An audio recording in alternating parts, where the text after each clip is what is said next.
সে একবারও পিছনে তাকায়নি, আর আমি প্রতিদিন তাকিয়ে থেকেছি, সেই প্রথম দিন থেকে শেষ দিন পর্যন্ত।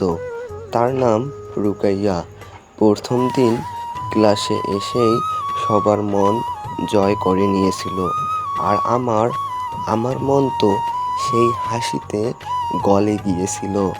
আমি চুপচাপ তাকিয়ে থাকতাম।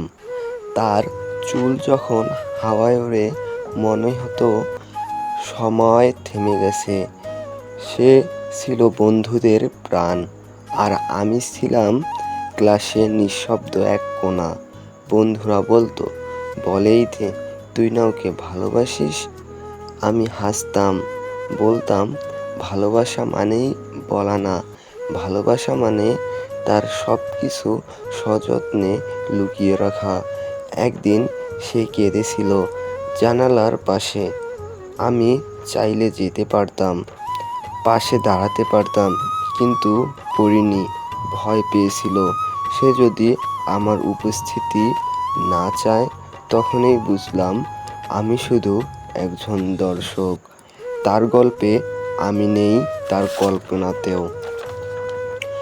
স্কুল শেষ হলো, সবাই বিদায় নিল, জড়িয়ে ধরল একে অপরকে।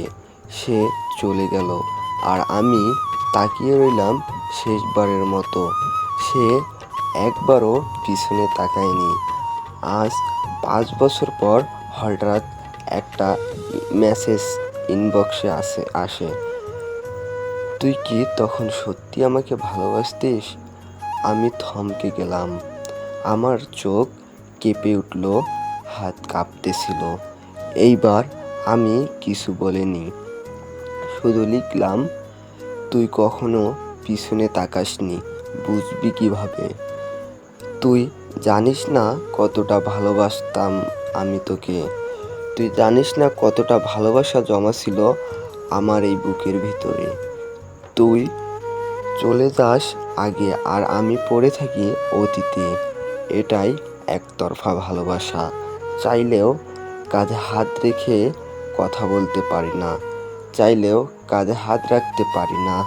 তুই এখন অন্য কারো গল্পের নায়িকা, আর আমি এখনো সেই জানালার কাছে দাঁড়িয়ে থাকি, যেখানে তোর চোখে একদিন জল ছিল, আর আমার ছিল ভালোবাসা। শুধু আফসোস আমার, তুই আমার একতরফা ভালোবাসা বুঝলি না। তুই আমার চোখের কথা বুঝলি না। তুই আমার ভালোবাসা বুঝলি না। আমি একতরফাই ভালোবেসে চলেছি তোমায় সারা জীবন। আমার পক্ষ থেকে আপনাদের সবাইকে আমার অনুরোধ রইল, যদি ভিডিওটি ভালো লাগে তাহলে লাইক দিয়ে চ্যানেলটি সাবস্ক্রাইব করে আমাদের পাশে থাকবেন নিত্য নতুন ভিডিও পেতে। আর আমি চেষ্টা করব পরবর্তীতে আরও ভালো কোনো গল্প আপনাদের সামনে আনার জন্য।